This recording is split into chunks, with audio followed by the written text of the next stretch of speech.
میرے نبی صلی اللہ علیہ وسلم نے ارشاد فرمایا اگر اس دنیا کی حیثیت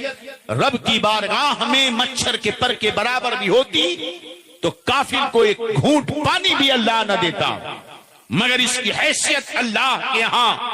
ایک مچھر کے پر کے برابر بھی نہیں ہے، بلکہ فرمایا یہ دنیا تو مردار کا لتڑا ہے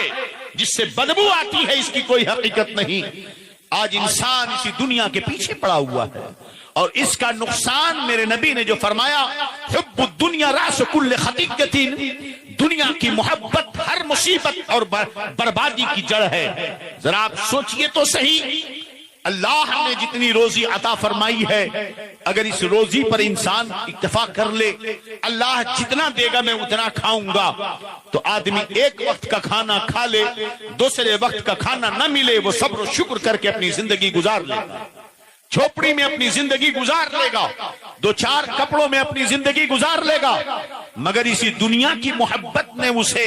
ایک بہت ہی بڑا مکان بنانے پر مجبور کیا،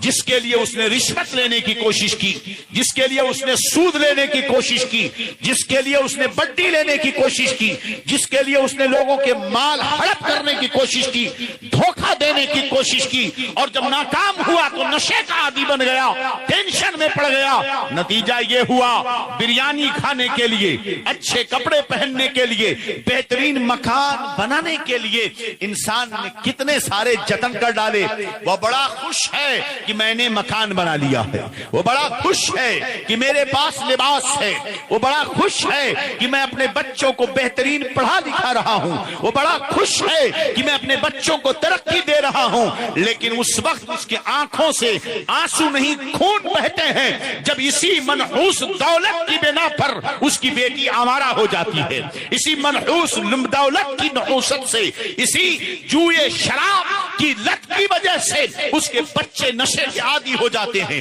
نوجوان تباہی کے دہانے پہ جاتے ہیں۔ یہ اصل ہوا کہاں؟ اگر اس نے اتنی بڑی تمنا نہ کی ہوتی، اس دنیا کو سب کچھ نہ سمجھا ہوتا، تو پہلے وہ توجہ دیتا، اے میرے مولا اس دنیا میں تجھے پسند ہے تیری یادیں، تو خود نماز پڑھتا، اس کا بچہ نمازی ہوتا، خود قرآن پڑھتا، اس کا بچہ قرآن پڑھنے والا ہوتا، خود نعتیں پڑھتا، اس کے گھر والے نعت پڑھنے والے ہوتے۔ آج ہم رو رہے ہیں، اللہ اکبر کبیرہ، اس آج ہمارے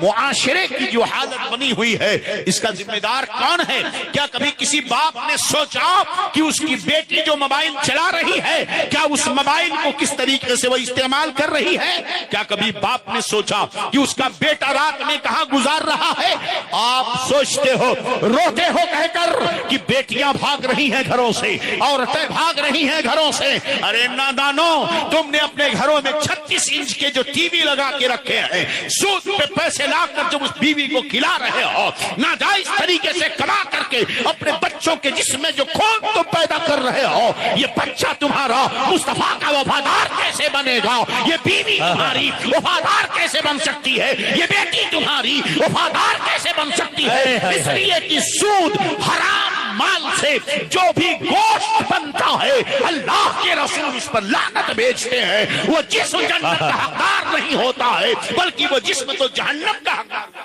ہے۔ بہت عمدہ۔